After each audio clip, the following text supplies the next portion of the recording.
भारत रत्न प्राप्त करता उत्तर प्रदेश के पहले मुख्यमंत्री गोविंद वल्लभ पंत। आजाद भारत में उत्तर प्रदेश का पहला मुख्यमंत्री होना हमेशा ही खुफियापंथी की ओर इशारा करेगा, क्योंकि यहाँ की राजनीति हमेशा से ही कॉम्प्लिकेटेड रही है। आजादी के वक्त भी यूपी में कई धड़े थे। बनारस के नेता यूपी की राजनीति में छाए हुए थे। ऐसे में पहाड़ों में जन्मे गोविंद वल्लभ पंत का पहला मुख्यमंत्री बनना अपने आप में ही सरप्राइजिंग है। अल्मोड़ा में जन्मे थे, पर महाराष्ट्रियन मूल के थे। माँ का नाम गोविंदबाई था, उनके नाम से ही नाम मिला था। पापा सरकारी नौकरी में थे, उनके ट्रांसफर होते रहते थे तो नाना के पास पले। बचपन में बहुत मोटे थे, कोई खेल नहीं खेलते थे, एक ही जगह बैठे रहते थे। घर वाले इसी वजह से इनको थपुआ कहते थे, पर पढ़ाई में होशियार थे।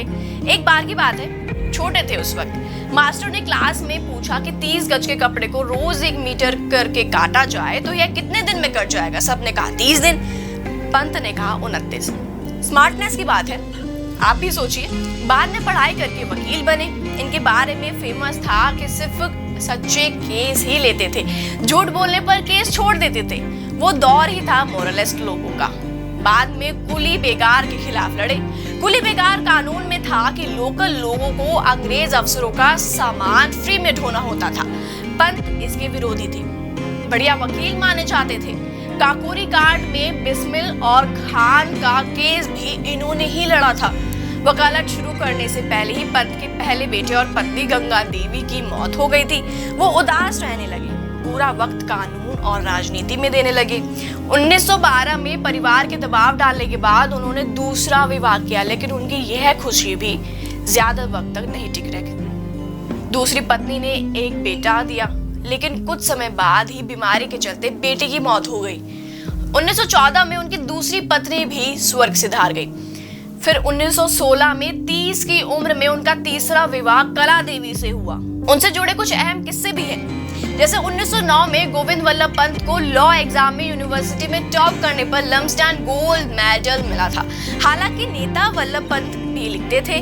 जाने माने इतिहासकार डॉक्टर अजय रावत बताते हैं कि उनकी किताब फॉरेस्ट प्रॉब्लम्स इन कुमाऊं से अंग्रेज इतना भयभीत हो गए थे कि उस पर प्रतिबंध तक लगा दिया था। बाद में इस किताब को 1980 में फिर प्रकाशित किया गया। गोविंद वल्लभ पंत के डर से ब्रिटिश हुकूमत काशीपुर को गोविंदगढ़ कहती थी। यह तो थी उनसे जुड़ी बातों का कुछ अंश। अगर आप उनसे जुड़ी कुछ और बातों को जानना चाहते हैं कि उन्होंने आजादी में उनका क्या योगदान था, तो प्रभात प्रकाशन लेकर आया है आपके लिए कुछ चुनिंदा किताबें, जिसमें आपको न केवल गोविंद वल्लभ पंत बल्कि और भी कई सारे सैनिकों की स्वतंत्रता सेनानियों की कहानियां, 1947 के बाद का भारत पढ़ने के लिए मिलेगा। उम्मीद करते हैं आपको हमारा आज का विषय पसंद आया होगा। अगर आप किसी पर्टिकुलर टॉपिक पे हमारी वीडियो देखना चाहते हैं तो हमें कमेंट बॉक्स में जरूर बताइएगा। तब तक के लिए बने रहिए प्रभात प्रकाशन के साथ। नमस्कार। सभी के चहीते डॉक्टर APJ अब्दुल कलाम जी, जिन्हें हम पीपल्स प्रेसिडेंट और the missile man of India भी कहते हैं, उनका जीवन प्रेरणा का स्रोत है। और इनके आदर्शों को और करीब से जानने के लिए प्रसिद्ध पब्लिशर प्रभात प्रकाशन आपके लिए लाया है इनकी लिखी हुई लोकप्रिय किताबें, जैसे भारत भाग्य विधाता, अग्नि की उड़ान, वैज्ञानिक भारत, गाइडिंग सोल्स, हम होंगे कामयाब आदि।